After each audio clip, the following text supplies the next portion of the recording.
Wow! Pinindot mo to. So, ibig sabihin, wala ka pang Google AdSense or naghahanap ka ng tutorial kung paano mag-apply sa Google AdSense para kumita ka na sa YouTube. Well, gawin mo to at kailangan mo to bago ka kumita sa YouTube. Dahil kung wala ka nito, wala kang sahod.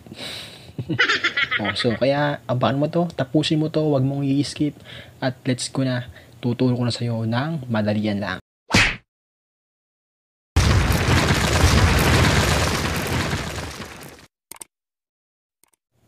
Yes, hello, good morning guys. Good morning, good evening, good noon, good afternoon or anything. Good day sa inyong lahat. And have a nice day sa lahat guys, no? So, kamusta kayo? Kamusta? Sana okay kayo. Magandang araw sa inyo guys. This is Alrock. Welcome back to my channel. At kung bago ka pa lang sa channel ko, pwede mo na akong i-subscribe. At pwede nyo na rin pong i-hit yung notification bell para hindi ka mahuli at updated ka lagi sa aking mga video, no? So, yun. Ito yung topic natin, yung paano nga ba gumawa ng Google AdSense at paano nyo ito i-link sa inyong YouTube account. So, kailangan nyo ito guys bago kayo kumita sa YouTube. Kailangan nakalink yan sa inyong YouTube channel, no? So, tara, huwag tayong piligiligoy pa. Simulan na natin yung tutorial natin para hindi ka na mainip. Let's go. Guys, dito na tayo sa ating Creator Studio, no? So, itong gamit ko guys, ate ko to. So, gandang Kara 2019. So, gagamitin natin to sa pag-register sa Google AdSense, no? Alala lang, naka-desktop mode dapat kayo guys, no? So, paano mapunta sa desktop mode? Punta lang po kayo sa tatlong dot na nasa right side, nasa taas po. Click nyo lang po yan. At i-scroll down nyo po siya. Then, i-check nyo po yung desktop site at yun na po siya. So, itatry natin yung channel niya kung makakapasok sa Google AdSense. So, sundan nyo lang tong steps ko para makasunod kayo, makapag-sign up kayo, ano guys, no? So, kung wala ka pang Creator Studio or hindi ka pa marunong pumunta sa Creator Studio, punta ka po sa Google Chrome, type mo yung youtube.com, tapos mag-sign in ka, then makikita mo yan.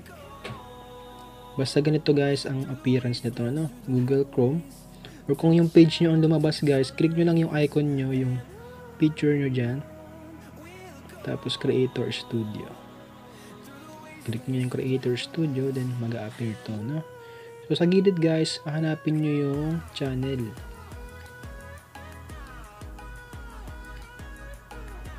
Yan guys, makikita nyo yung channel nyo. So, pupunta kayo sa monetization. So, dito guys, walang monetization. So, usually guys, wala yung monetization pag bago ka pa lang. Wala dito sa gilid yung lumalabas.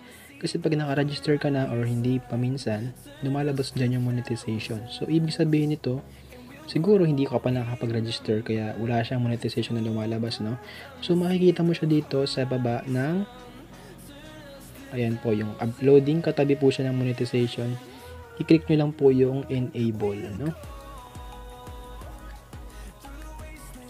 Pagtapos po nyan, lalabas po yung monetization, account status, monetization not enabled. So, hindi pa po naka-enable ang ating monetization. So, ang mangyayari po nyan, apply for monetization. So, i-click po natin yung start. Read and agree to the YouTube Partner Program terms. So, start mo lang yan. And then, i-check mo lang siya.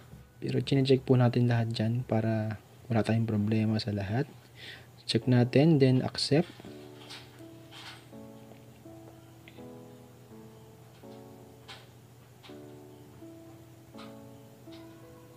Tagal po mag-loading. Yan po. So, nakapag first step na po tayo. YouTube Partner Program Terms accepted. So, pangalawa po is sign up for AdSense, no? So, start po tayo ng AdSense. Start. Then, maglalabas dyan, you will be redirected to AdSense to link your existing AdSense account or create a new one if you do not have one yet. Once you have completed this process, you will be redirected back to YouTube. So, babaan nyo lang yan guys. Then may next siya.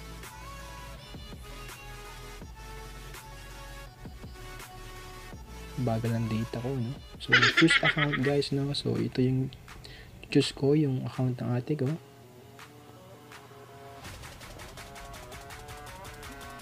Then, redirected na yan guys sa ating Google AdSense, no?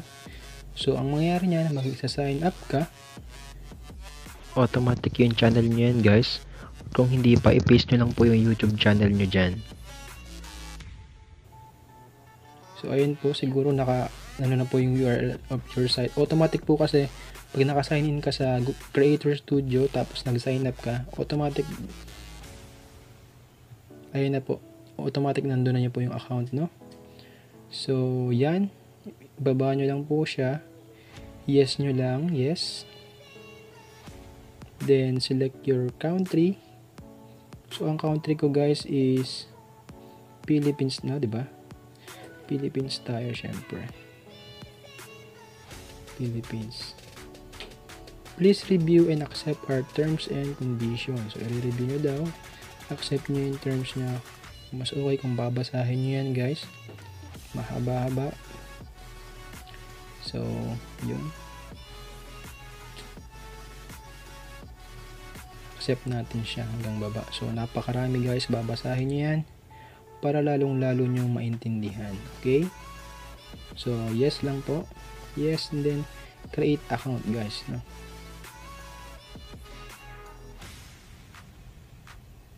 Then, automatic yon, maglo-loading. Napakabagal ng data ko. Then, yan po.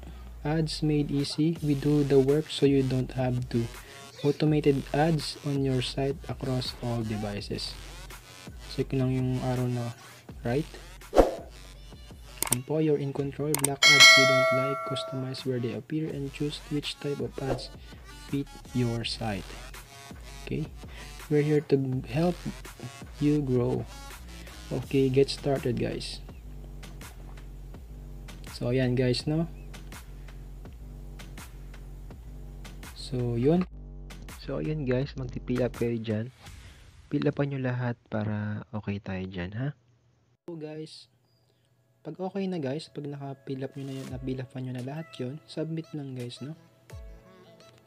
Submit. Yan, naglo-loading. Yan, thanks for submitting your address, no?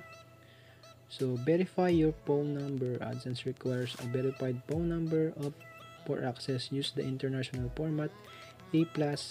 Pag Philippines guys, lagyan nyo ng +639, then wag nyo nang i-add yung 0, 926, mga ganon guys, no?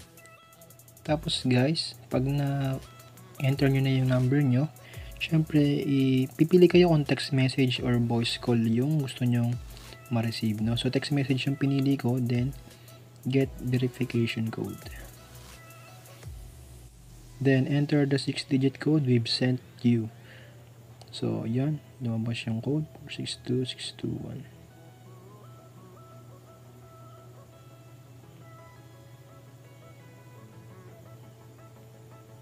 Then, submit nyo lang guys.